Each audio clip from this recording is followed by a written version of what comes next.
자, 오늘은 열왕 구속사 28번째 시간입니다.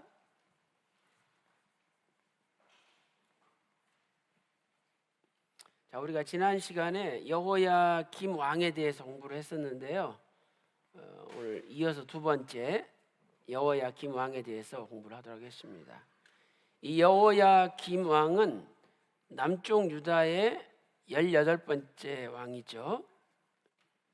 남쪽 유다의 18번째 왕이다. 그리고 예수님의 족보 2기와 3기에는 2기와 3기 사이에 생략된 왕이죠. 2기와 3기 사이에 생략된 왕이다 하는 것을 알 수가 있습니다. 자, 첫째로 그 여호야김 왕의 연대를 우리가 살펴보면은요. 역대하 36장 5절 보면 여호야김이 예루살렘에서 11년을 통치하니라 이렇게 말씀하고 있죠. 그래서 우리가 표로 그려보면 여호야김 앞에 여호아하스가 왕이 됐죠. 여호아하스. 그 다음에 여호야김이 11년을 통치하죠. 그리고 나서 그 아들 여호야긴이 3개월 10일을 통치하죠. 자, 여호아스는 3개월을 통치했는데 두 해에 걸쳐서 통치를 했죠. 주전 609년 하반기부터 608년까지 통치를 했죠. 그다음에 이제 여호야김 왕은 11년을 통치했는데요. 주전 608년부터 597년까지 11년에 걸쳐서 통치를 했어요. 그 다음에 여호야긴은 주전 597년 한 해 가운데 3개월 10일을 통치했죠. 그래서 역대하 36장 9절에 보면 나오죠. 자, 오늘 그 가운데 오늘 우리는 이 여호야김 왕에 대해서 공부를 해보도록 하겠습니다. 자, 두 번째 여호야김의 이름에 대해서 우리가 지난 시간에 공부를 했었죠. 자, 원래 이름은 엘리야김이었다. 엘리야김. 그래서 엘리야김.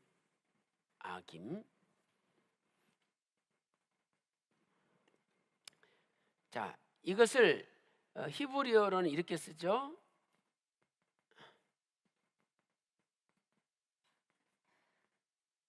엘야킴. 자, 히브리어로는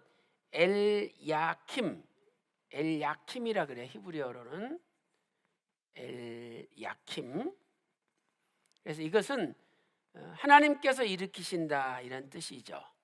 하나님께서 일으키신다. 그런데 그 왕하 23장 34절 보면 애굽 왕 바로 느고가 이 엘리야김 이름을 여호야김으로 바꿨죠. 여호야김으로 이름을 바꿨어요. 그래서 여호야김은 히브리어로 예호야킴,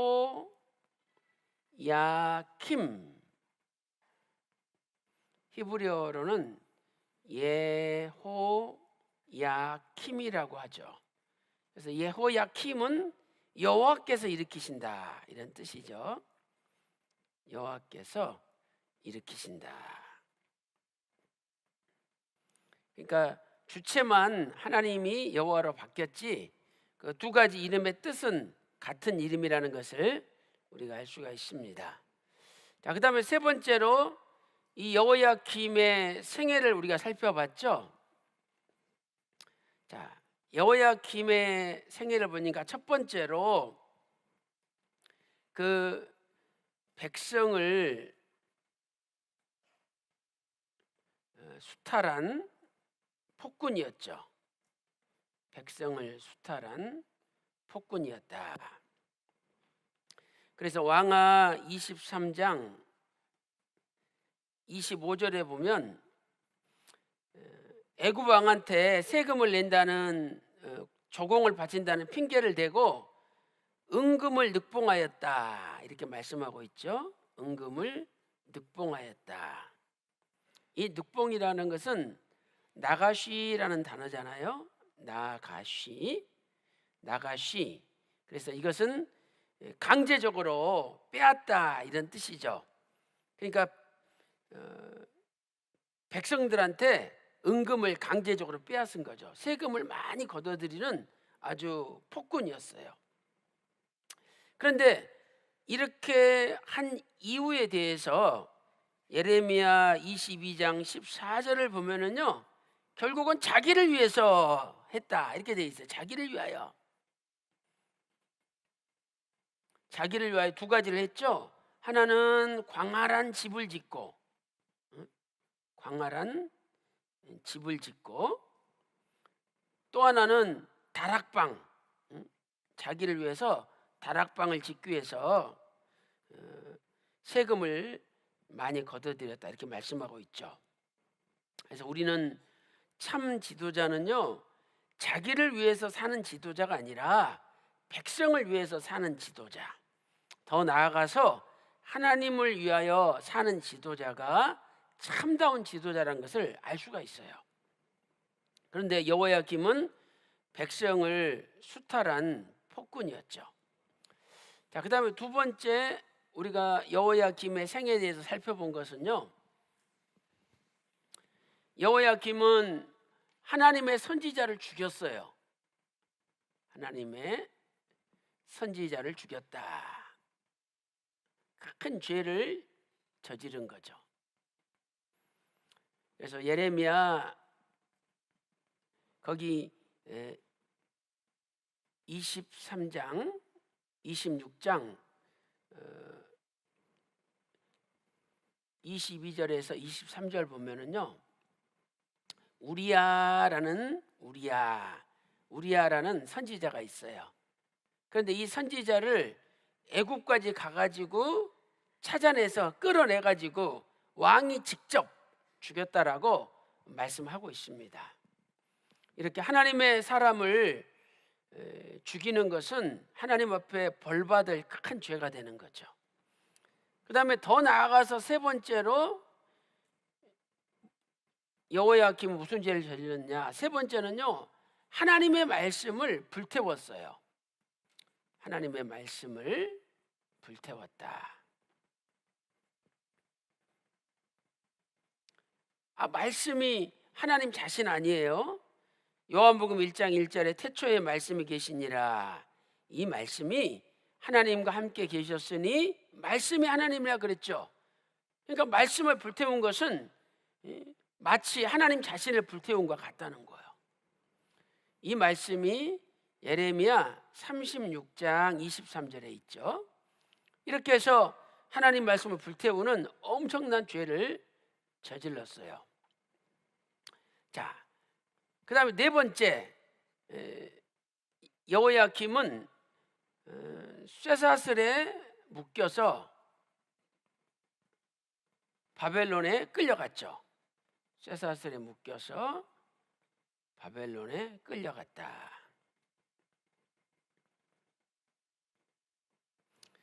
자, 왜 여호야김이 쇠사슬에 묶여가지고 바벨론 포로 끌려가야 됩니까? 바로 하나님의 사람을 죽이고 백성들을 수탈하고 하나님 말씀을 불태웠기 때문에 하나님께서 심판을 하신 거예요. 그런데 이때가 언제냐? 이때가 주전 602년에 끌려간 거예요. 602년에. 그래서 여러분 여기 표를 보면 여호야김이 608년부터 597년까지 통치를 했죠. 그래서 이 중간이 주전 602년인데 이때 바벨론의 포로로 끌려간 거죠. 그래서 이 전에 주전 605년에 중요한 일이 발생해요. 605년에 이 605년에 발생한 이 일을 갈그미스 전투라 그래요. 자, 무슨 전투요? 갈그미스 전투. 그래서 우리는 이 갈그미스 전투에 대해서 예레미야 46장 2절에 보면 나와요. 자, 이거 한번 찾아볼까요? 예레미야 46장 2절 갈그미스 전투. 근데 이때가 여호야김 4년이다 이렇게 성경은 말씀하고 있죠. 그럼 여호야김 4년은 언제일까요? 자, 608년에 왕이 됐잖아요. 그러니까 8, 7, 6, 5 주전 605년이죠.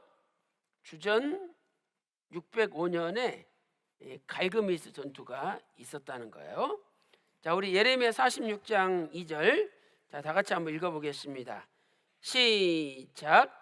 애굽을 논한 것이니 곧 유다 왕 요시야의 아들 여호야김 제4년에 유브라데 하숫과 갈그미스에서 바벨론 왕 느부갓네살에게 패한 애굽 왕 바로 느고의 군대에 대한 말씀이라 그랬죠. 그래서 저 북쪽에서는 바벨론이 세계를 지배하고 있었고 이 남쪽에서는 애굽이 지배하고 있었어요. 그래서 그 두 강대국 간에 바벨론과 애굽의 전쟁이 갈그미스에서 일어났어요. 중간 지점 갈그미스에서. 근데 갈그미스에서 바로 느고 애굽 왕이 대패를 하고 느부갓네살 왕이 승리해 가지고 세계를 지배하게 된 거죠. 자, 그리고 나서 이때가 602년인데 주전 605년인데 갈그미스 전투가 이로부터 3년이 흘렀어요. 3년이. 그러면 주전 몇 년인가요? 602년이 된 거죠. 주전 602년이. 그런데 3년을 섬기다가 이제 여호야김이 바벨론을 배반해요. 바벨론을 배반한다.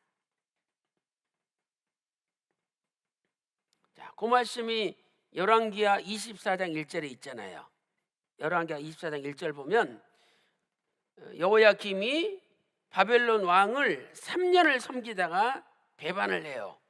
왜 배반하느냐? 602년에 애굽 왕 바로 느고가 잠시 바벨론을 몰아내요. 그러니까 다시 애굽의 힘이 커지는구나. 내가 애굽을 의지해야 되겠다. 이래가지고 여호야김 왕이 애굽을 의지해요. 근데 그것은 잠시 602년에 잠시 애굽이 승리한 거고 다시 바벨론이 주변에 있는 자기 연합군들을 동원해 가지고 애굽 왕을 몰아내 버리죠. 그리고 여호야김은 저놈이 잠시 우리가 힘을 잃었다고 저 애굽을 의지했다고 내버려두면 안 된다고 그래가지고 602년에 바벨론으로 포로 끌고 간 거예요. 자, 우리 요 말씀 열왕기하 24장 1절 찾아보겠습니다. 자, 열왕기하 24장 1절 한번 찾아보세요.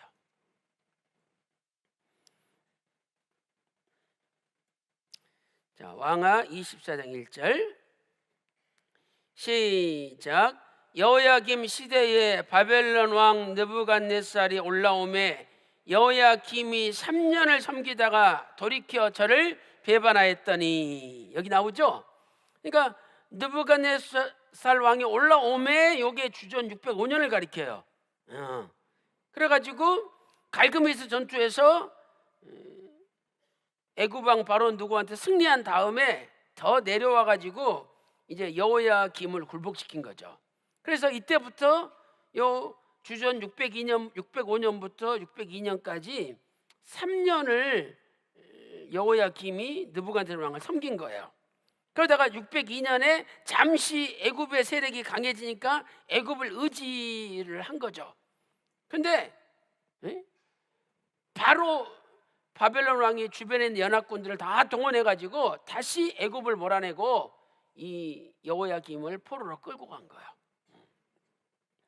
이 포로로 끌고 갔을 때 역대하 36장 6절과 7절 보면은요, 특별히 6절에 쇠사슬로 여호야김을 끌고 갔다라고 기록돼 있어요. 근데 그 쇠사슬이 히브리 원문을 보면 쌍수로 돼. 쌍수라는 것은 두 개다 이 말이죠. 두 개다. 그러니까 여호야김의 한 발만 쇠사슬로 묶은 것이 아니라 두 발을 다 쇠사슬로 묶어가지고 짐승처럼 질질 끌고 갔다는 거예요. 그러면 왜 여호야김이 이런 비참한 일을 당했습니까? 하나님의 선지자를 죽이고 백성들의 은금을 늑봉하고 수탈하고, 더 나아가서 하나님 말씀을 칼로 잘라가지고 불에 태워버렸기 때문에 하나님께서 여호야김 왕한테 진노한 거예요. 그래서 우리는 이것을 통해서 하나님의 말씀을 대적하는 자는 반드시 하나님의 심판을 받는다는 것을 알 수가 있는 거예요. 이렇게 해가지고 602년에 바벨론 포로 끌려갔다가 바로 얼마 있다가 다시 여호야김을 바벨론 왕이 풀어줘가지고 돌아와서 나머지 597년까지 계속 통치를 한 거죠. 그래서 여호야김은 주전 602년에 끌려가가지고 602년에 얼마 있다가 다시 돌아왔다, 이렇게 역사 기록들은 설명을 하고 있습니다. 자, 이렇게 해서 우리가 바벨론에게 끌려갔던 여호야김의 생애에 대해서 살펴보았습니다. 자, 그 다음에 이제 큰 네 번째로 바벨론 왕이 끌려갔던 여호야김의 최후에 대해서 한번 살펴보겠습니다. 여호야김의 최후.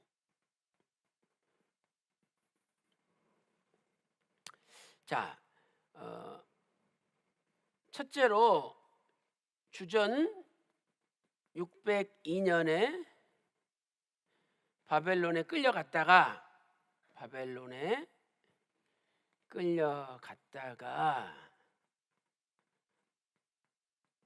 얼마 후 돌아와서 몇 년까지 통치하죠? 주전 597년까지 통치하죠. 통치하였다. 그래서 역대하 36장 5절에 보면 예루살렘에서 11년을 통치하니라 라고 말씀하고 있죠. 예루살렘에서 11년을 통치하니라.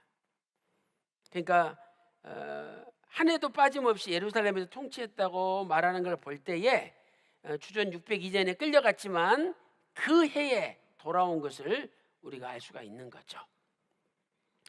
자, 그 다음에 죽을 때는 언제 죽었느냐? 역사 기록에 보면은요, 주전 597년 8월에 죽어요.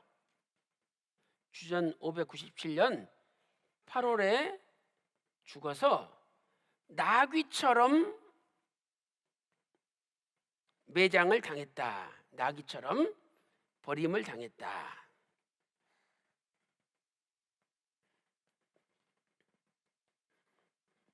자, 예레미야 22장 19절에는 여호야김 왕에 대해서 예언하기를 나귀처럼 매장을 당한다, 나귀처럼 버림을 당한다, 이렇게 예언하고 있어요. 그래서 실제로 이 여호야김도 예루살렘 문 밖에 시체를 던졌어요. 느부갓네살 왕의 종들이 시체를 던졌어요. 그래서 낮에는 그 더위를 다 당하고 밤에는 그 추위를 그대로 당한다, 이렇게 말씀하고 있어요. 그것은 땅에 묻힌 거예요, 안 묻힌 거예요? 안 묻힌 거죠. 만약에 땅에 묻혔다면 낮에 더위 당하지 않고 밤에 추위 당하지 않을 거 아니에요.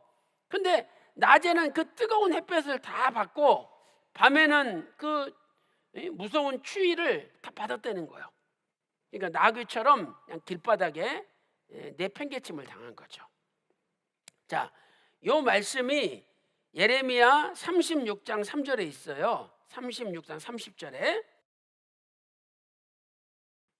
그래서 오늘 우리는 이렇게 하나님을 대적하고 하나님의 말씀을 대적하고 또 하나님의 선지자를 죽인 죄가 얼마나 큰 죄라는 것을 알 수가 있는 거죠. 자, 이렇게 해서 우리가 여호야김의 최후를 살펴봤고요.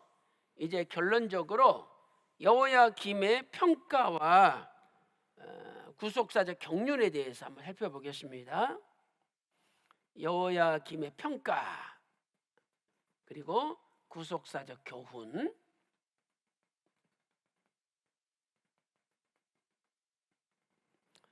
자, 평가는 역대하 36장 5절 보니까 악한 왕이다. 악한 왕이다. 이렇게 평가하고 있죠. 아주 극악한 왕이에요. 자, 그다음에 이제 우리가 구속사적 교훈을 보면 아까 우리가 살펴봤듯이 원래 이름은 엘야킴, 또 자기 바뀌어진 이름은 여호야김이죠. 그러니까 이것은 하나님 또는 여호와께서 일으키신다 이런 뜻이었어요. 일으키신다. 그렇다면 이것은 무슨 뜻이냐? 하나님이 왕으로 세우셨다는 거죠.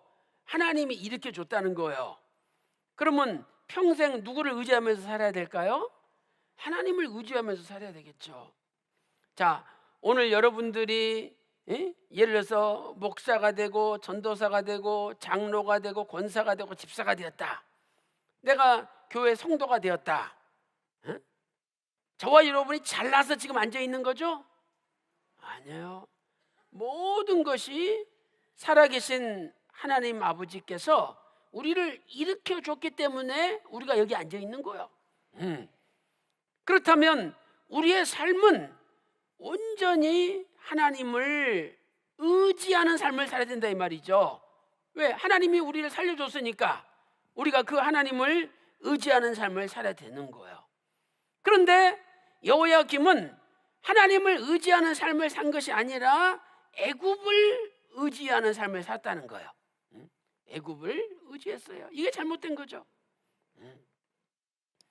그래서 오늘 우리도 나도 모르게 애굽을 의지할 수 있어요. 왜? 애굽이 강대국이고 잠시 잘 되는 것처럼 보이고 하나님의 뜻이 저 사람한테 머물러 있는 것처럼 보이는 거죠.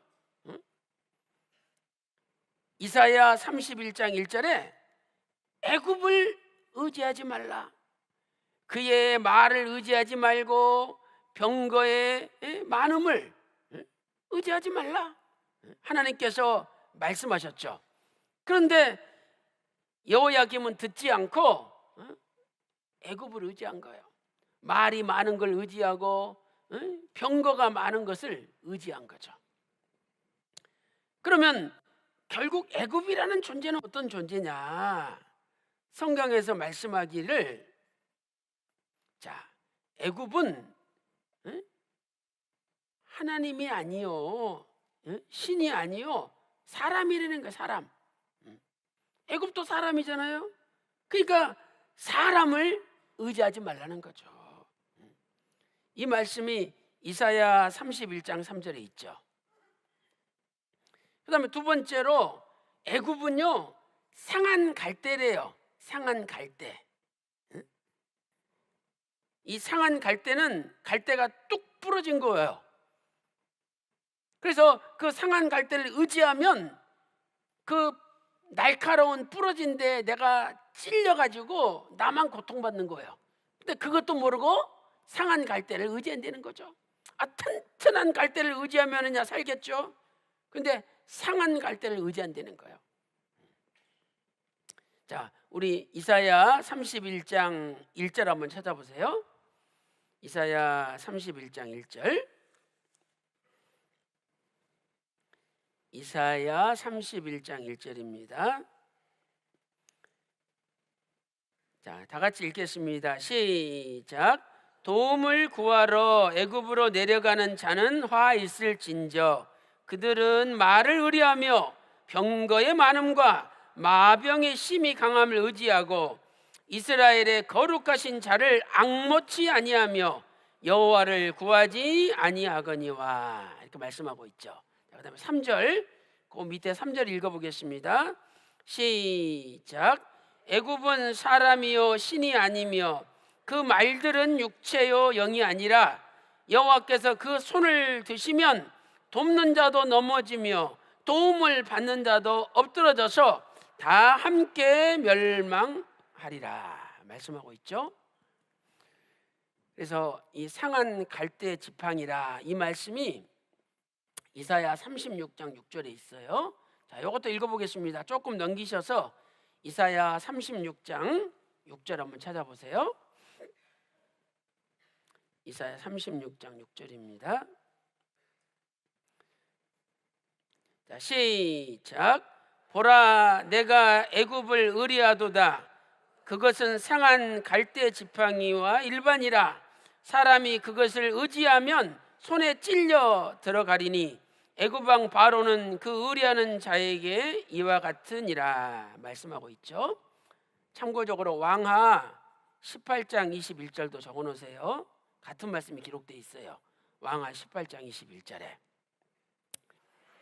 그래서 오늘 또 이렇게 국제 정세 이런 거 우리가 알아야 되고 기도해야 되겠지만은 먼저는 평상시부터 나라와 민족을 위해서 하나님 앞에 맡기고 간절히 기도할 때 이 기도의 불꽃이 통일의 도화선이 되는 거예요. 오늘 우리 평강제일교회 이 목요 구국 예배가 대한민국 자유민주주의 평화통일의 도화선이 될 줄로 믿습니다.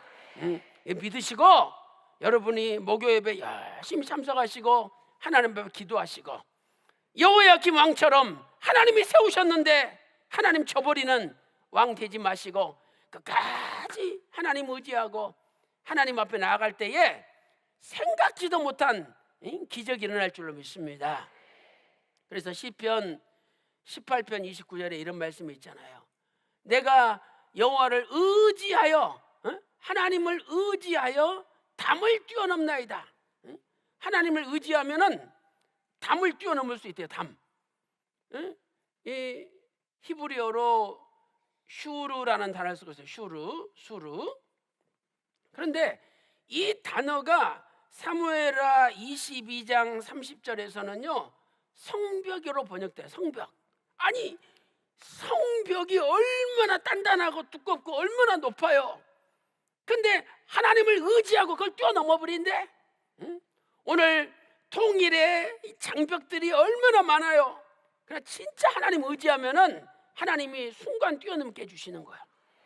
그래서 오늘 또 이렇게 국제 정세가 날로 바뀔 때에 정확한 애국 애족의 관점을 가지고 정확한 성경적인 관점을 가지고 하나님 앞에 기도함으로 우리 평강제일교회 목요 구국 예배가 대한민국 자유민주주의 통일의 도화선이 되시기를 주님의 이름으로 축원합니다.